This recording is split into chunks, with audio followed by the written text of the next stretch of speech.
Bahoshy joins us. He's the founder of MAGNiTT, and it's not quite spelled like the magnet, but it works the same way. So you remember the name? Exactly. So what is it that you guys are doing?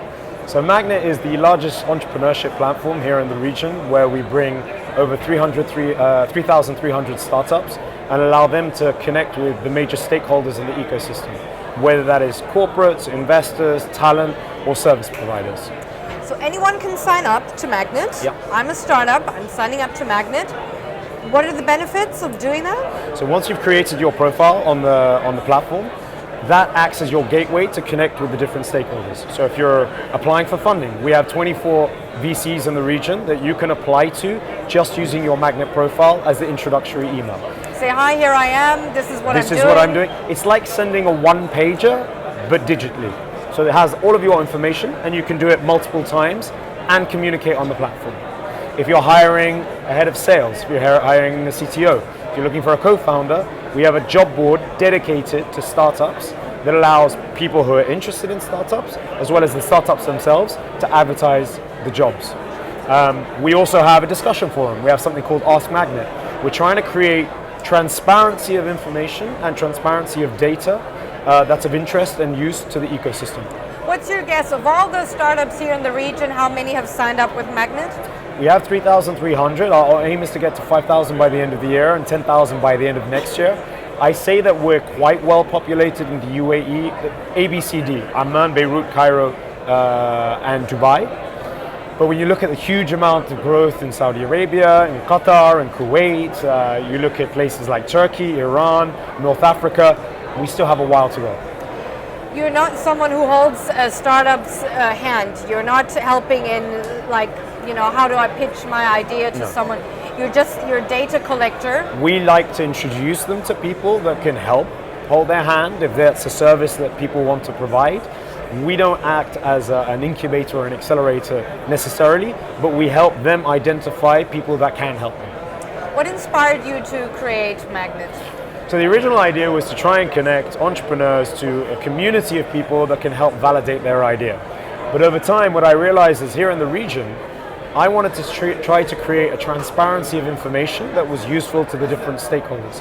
The other thing is, there was no online community. There are amazing events like STEP, ArabNet, many of the smaller regional events, but nobody was trying to support entrepreneurs in the online space. And the first line of, for instance, my pitch deck says, entrepreneurs struggle in isolation.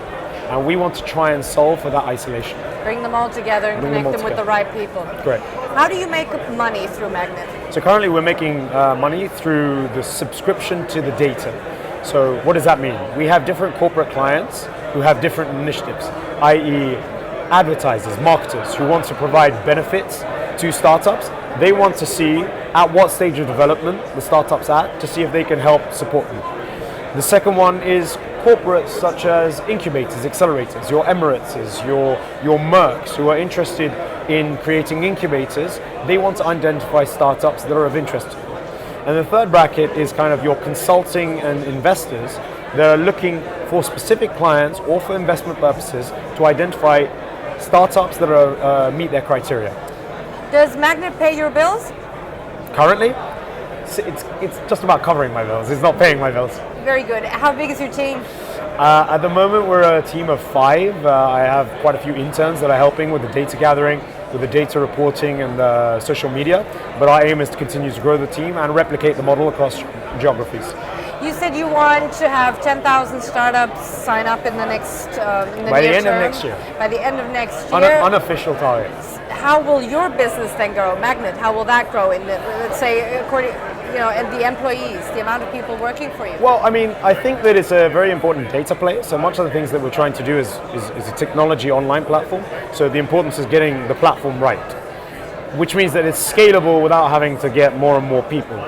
Where the team is important is that we need data analytics people that can really, we've released 3 reports. We released a report on Monday called the MENA Founders Report, where we analyze the top 100 funded startups in the region and the DNA of the entrepreneurs that make them up.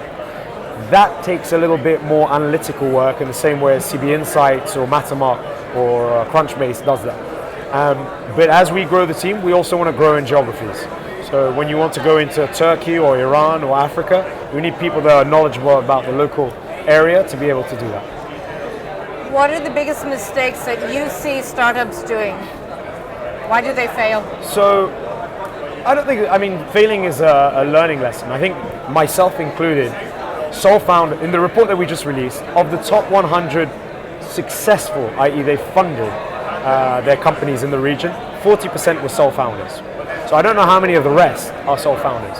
I think one of the most important things is having a very strong team. You can speak to any investor here, they'll say one of the key criteria of investment is having a strong founding team that can help grow their business. The second one, a lot of startups, and it's not a criticism, have very local products and very local ambitions. If they want to be successful and gain notoriety across the region, they have to have, at a minimum, a regional goal, if not a global goal. It can be aspirational, it can still take 5 to 10 years to get there, but when you start at day one, you cannot look to just serve Dubai. Your goal has to be, how am I going to be the biggest in X for the region, if not the world? And I think sometimes we've seen a few of the startups not necessarily fail, but didn't get the traction they wanted because they were too heavily focused on how to serve their immediate market. Thank you, Philip, so much for joining us, and good luck with MAGNiTT. Thank you very much. All the best. Thank you.